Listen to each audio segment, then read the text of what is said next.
남용을 처벌할 수 있는데도 불구하고 이 법을 굳이 만들겠다고 하는 것은 그 의도밖에 라고 생각되지 않을 수가 없습니다. 자, 이 법은 그렇기 때문에 입법권의 남용이고 사법권의 독립을 정면을 침해하는 것입니다. 법조항을 만들어서 사법부를 겁박하는 겁니다. 자, 법원개혁제는 아까도 말씀드린 같이 법관과 검사나 경찰관 등등이 사법작용을 수행하는 공무원이 고의적으로 법을 왜곡해서 적용을 해서 특정인에게 유리 또는 불리하게 만들고 고의로 법을 조작하고 해서 법을 적용하는 경우에 처벌하겠다는 겁니다. 이 제도가 어디서 생겼느냐, 그 역사적 연원을 한번 따져보면은 독일입니다. 독일의 프로이센 군주제 형법에서 이제 비롯된 겁니다. 애초에 이거는 국민의 권리를 구제하기 위한 법률이 아니라 왕의 뜻에 거스르는 그런 판결을 내린 법관들을 처벌하기 위한 것이었습니다. 그런데 선진사법국가라고 하는 독일이 왜 이런 제도를 유지하고 있을까요? 그거는 독일의 직권남용제도, 직권남용죄가 없기 때문입니다. 그래서 독일에서는 이 법 왜곡죄로 직권남용에 해당하는 그런 행위들을 처벌하고 있는 겁니다. 그러면 다른 나라들에는 이 법 왜곡죄가 있느냐? 미국에도 없고 영국에도 없고 일본에도 없고 아무 데도 없습니다. 독일만 있는 거예요. 독일은 왜 있느냐? 아까도 말씀드린 바와 같이 직권남용죄라는 것이 없기 때문에, 그래서 이걸로 직권남용에 해당되는 그런 수사기관에 종사하는 사람, 재판에 종사하는 사람이 직권남용을 했을 때 처벌하는 법률인 것입니다.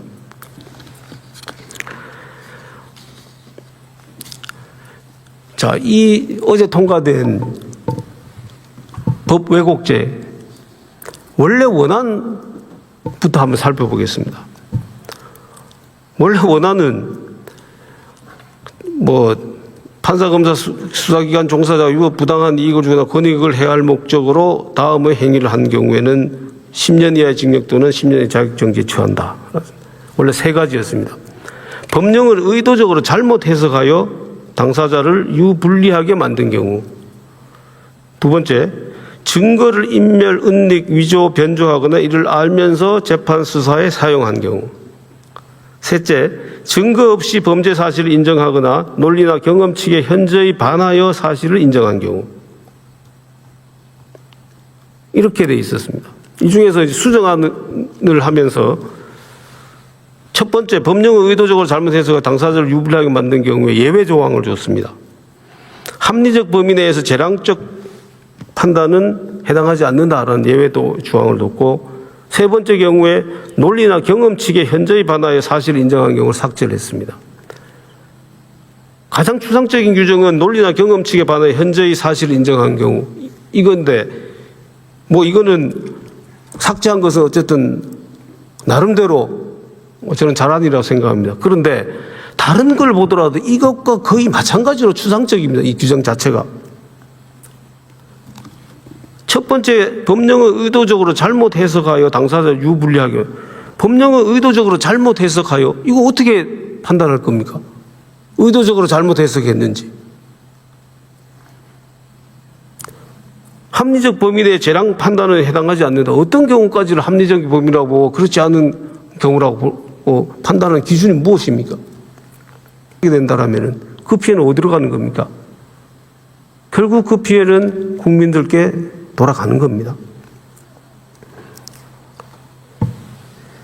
자, 또 이 법 왜곡죄가 도입되면은 우리 법률이 채택하고 있는 기소 편의주의라는 제도와 상충되게 됩니다.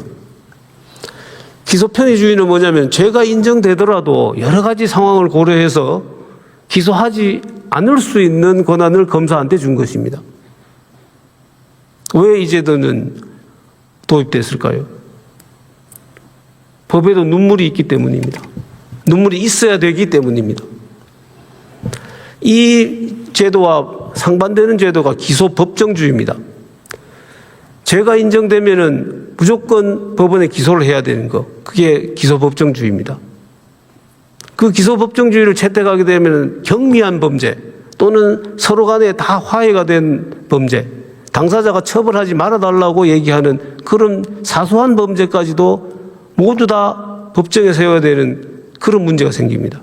그래서 기소편의주의가 탄생을 했습니다.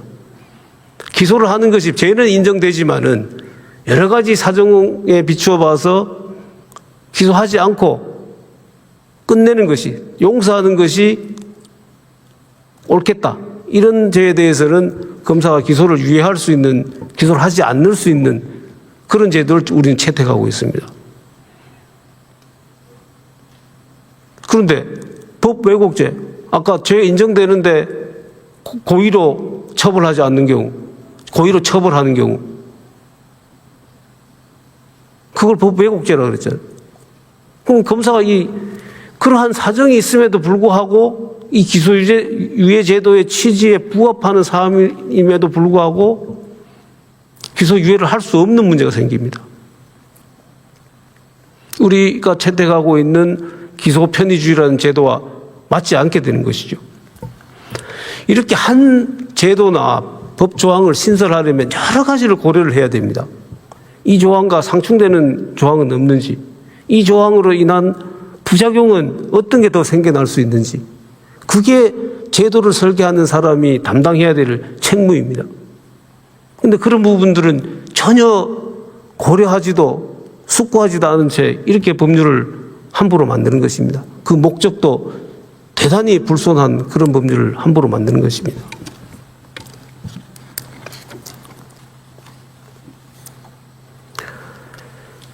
자, 이 법 왜곡죄는 처벌될 실효성이 있을까요?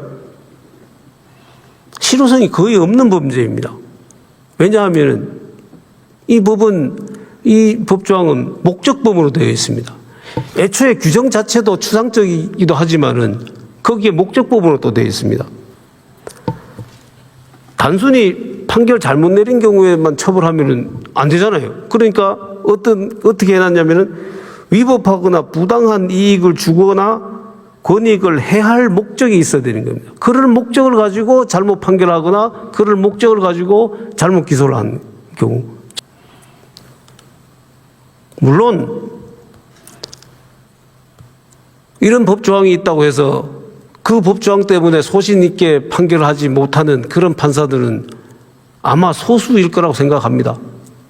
저는 대부분의 통상적인 판사님들도 용기 있는 그런 판사님들이 재판을 제대로 할 거다.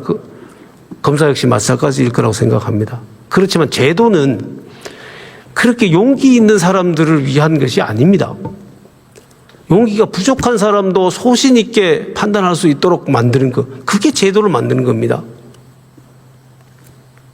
그런데 이 법 왜곡죄는 그걸 사법부의 독립을 아예 침해하는 작용을 하는 그런 조항으로 기능하게 될 것입니다. 그래서 전국 법관대표회의도 형사처벌 규정 신설은 법관의 독립적 판단을 위축시키고 사법권 행사에 부정적 영향을 줄 수 있다라는 의견을 낸 것입니다. 법원장 회의의 결론도 마찬가지였습니다. 자, 이 법 왜곡죄 신설은 다음으로 헌법상의 과잉금지 원칙, 비례 원칙에 반합니다. 위헌인 거죠. 기본권을 제한하는 경우에도 그 본질적인 내용을 침해할 수 없다라고 우리 헌법은 규정하고 있습니다. 기본권 제한할 때에도 필요한 최소한의 범위 내에서 해야 된다는 것이 헌법의 정신입니다. 그런데 이 법 왜곡죄는 아까도 말씀드린 바와 같이 직권남용죄로 이미 처벌할 수 있는 것을 또 이걸로 처벌하는 겁니다. 그러니까 과잉인 거죠. 목적이 정당해야 되고 수단도 적합해야 되고 침해도 최소화되는, 이게 우리 헌법의 원칙입니다. 수단이 적합한지에 대해서 실효성이 별로 없습니다. 아까도 제가 설명을 드렸습니다만 목적범위이기 때문에 목적 입증하기도 어렵고, 실제 이 행위로 인해서 이러한 범죄에서 처벌되는 경우보다는 고발만 엄청나게 많아질 것입니다. 제도의 긍정적 측면보다는 부작용이 훨씬 더 큰 경우죠. 수단이 적합하지 않다라는 것입니다. 다음으로는 침해 최소성의 원칙입니다.